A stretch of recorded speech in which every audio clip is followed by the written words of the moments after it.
A View to a Kill proved to be Roger Moore's swan song as Secret Agent 007, but he was to leave the franchise having one of Hollywood's best actors as his main adversary, and pop star glamour wouldn't just be on the soundtrack, it would appear among the cast too. I'm Stephen Archibald and welcome to my movie podcast.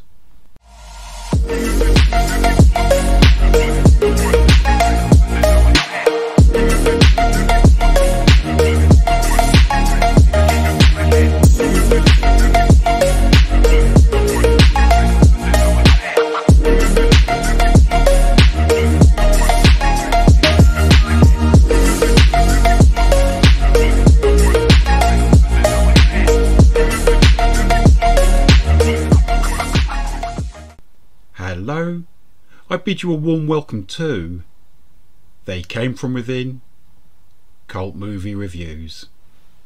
Parting Shots. A View to a Kill, 1985. The 14th official Bond movie, A View to a Kill, was to be Roger Moore's 7th and last outing as MI6's top agent. Roger's 007 performances had remained impeccable throughout this 12-year period, but on this film, despite his screen presence remaining intact, Roger was clearly too old to play such an energetic spy at the age of 57, not to mention one with such a high libido. He sleeps with 4 different women in this one, in an adventure co-scripted by Richard Maybaum and Michael G. Wilson, and one which bears little resemblance to Ian Fleming's short story. We see Bond clash with a power-mad industrialist. However, Max Zorin is no ordinary mega-rich villain. He proves to be the result of a genetic experiment conducted by a nasty Nazi doctor. Zorin Industries have already created a remarkable microchip, one which can withstand an electromagnetic pulse. The unscrupulous Zorin wants to go much further in his bid to dominate the world of electronics. He plans to flood Silicon Valley. Bond's investigation into Max Zorin commences with his visiting the racecourse at Ascot, where Zorin is suspected of doping his successful racehorses. This gives James the opportunity to work with the racehorse trainer Sir Godfrey Tibbett, who happens to be another MI6 agent. Tibbett was played by the splendid Patrick Macnee, the Avengers' John Steed himself. From the Avengers and its spin-off, The New Avengers, he was the 4th star to appear in a Bond movie. Honor Blackman was in Goldfinger, and both Diana Rigg and Joanna Lumley were in On Her Majesty's Secret Service. We briefly get to see Dolph Lundgren. He puts in his first screen appearance as a KGB heavy. Dolph was dating Grace Jones, one of the film stars at the time, and the director John Glenn realised that he could convincingly fill the role of a Soviet bodyguard. The main Bond baddie, Max Zorin, is played by the great Christopher Walken. Before Javier Bardem and Christoph Waltz, Walken was the first Oscar-winning actor to play a chief Bond villain. My music idol, David Bowie, was originally supposed to play Zorin. He had accepted the role in 1984, but the part evidently proved not to be to David's liking. It is said that both Sting and Rutger Hauer subsequently turned the part down. It's funny how the Zorin character has the platinum blonde hairstyle and dress sense of David Bowie from the 1983 era of his Let's Dance album. Sticking with music giants, Grace Jones was cast to play Zorin's lover and bodyguard, Mayday. The producer, Cubby Broccoli, was taken by her performance in Conan the Destroyer. Grace's powerful presence provided the production with a shot in the arm. Unfortunately, she managed to rub Roger Moore up the wrong way. For one thing, playing loud music in her dressing room whenever he tried to have an afternoon nap certainly would not have helped. Grace had more or less claimed she wanted to stay in character the whole time. 1985 was quite a significant year for Miss Jones. She got to play a Bond woman, and she released the Trevor Horn produced concept album Slave to the Rhythm. And I'm not alone in believing that the Slave to the Rhythm single is one of the very best songs from that decade. Sheer class from Ian McShane's spoken intro onwards.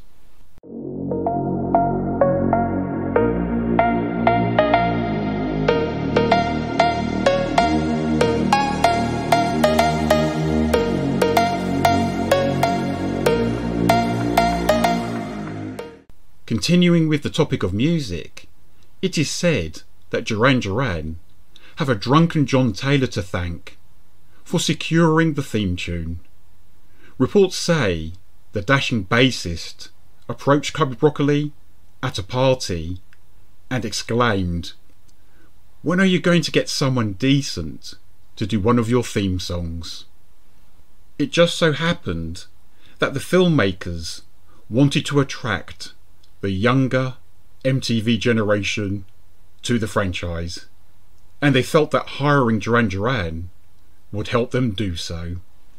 Although John Barry had his reservations about working with a popular band, this new approach triumphed. The theme tune made it to #1 in America and to #2 in the UK, and Simon's quip at the end of the song's promo video, "Bon, Simon Le Bon," has a hint of irony about it. In the movie On Her Majesty's Secret Service, it's mentioned that James Bond has an ancestor called Otto Le Bon. Stacey Sutton, the young geologist who helps Bond in his quest to stop Zorin, was portrayed by the very beautiful Tanya Roberts. It was the former star of Charlie's Angels' appearance in the 1982 fantasy The Beastmaster, which persuaded Broccoli to cast her. Tanya was the last leading Bond woman of the Roger Moore era. Ironically, she was also the first one to pass away at the age of 71 on the 4th of January 2021. Priscilla Presley had come close to playing the part, but she was tied to her contract on the mega popular TV series Dallas. Bo Derek and a then unknown actress called Sharon Stone were also in the running for the role before Tanya sealed it. The KGB agent Pola Ivanova is another striking woman 007 has a romantic involvement with. She's portrayed by the voluptuous Fiona Fullerton. This character had to be rewritten by the writers after Barbara Bach refused to reprise her role as Anya Amasova from The Spy Who Loved Me. I should add, Miriam Darbo, who would play the female lead in the next Bond picture, The Living Daylights, had auditioned for this part. Hailing from the Republic of Ireland, Alison Doody is another talented woman who appears in this movie. She plays Jenny Flex, a Zorin employee and Mayday's close friend. Alison was 18 years old at the time, making her the youngest ever Bond woman.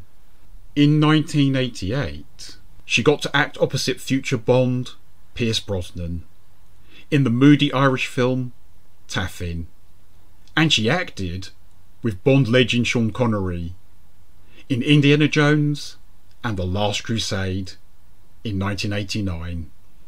It wasn't just Roger Moore who left the franchise after this movie. We also saw the departure of the marvellous Canadian actress Lois Maxwell. She was in every official Bond film up until this one, spanning 23 years. Lois had suggested to Albert R. Broccoli that she could continue in the series if she was promoted to the position of M. Unfortunately, Broccoli declined this idea, believing that the public wouldn't want Bond to have a female boss. His daughter Barbara and stepson Michael G. Wilson were more enlightened when they cast Judi Dench in the role of M in 1995's GoldenEye. Shooting took place between the 1st of August 1984 and the 16th of January 1985. Despite receiving mixed reviews, A View to a Kill was very successful at the box office. On a budget of $30 million, it made $152.4 million. As a way of thanks to the city of San Francisco, where a sizable chunk of the filming took place, it received its world premiere there on the 22nd of May 1985. Sure, the movie doesn't have a stable narrative structure, and although Christopher Walken and Grace Jones made fabulous villains, their characters deserved sharper dialogue. No matter, there remains much to enjoy here, as in any Bond film. Soak up the glamour and the escapism. I'm Stephen Archibald, and thanks very much for listening to my podcast, They Came From Within, Cult Movie Reviews. Hopefully, you'll join me another time. Look after your good self, and bye-bye.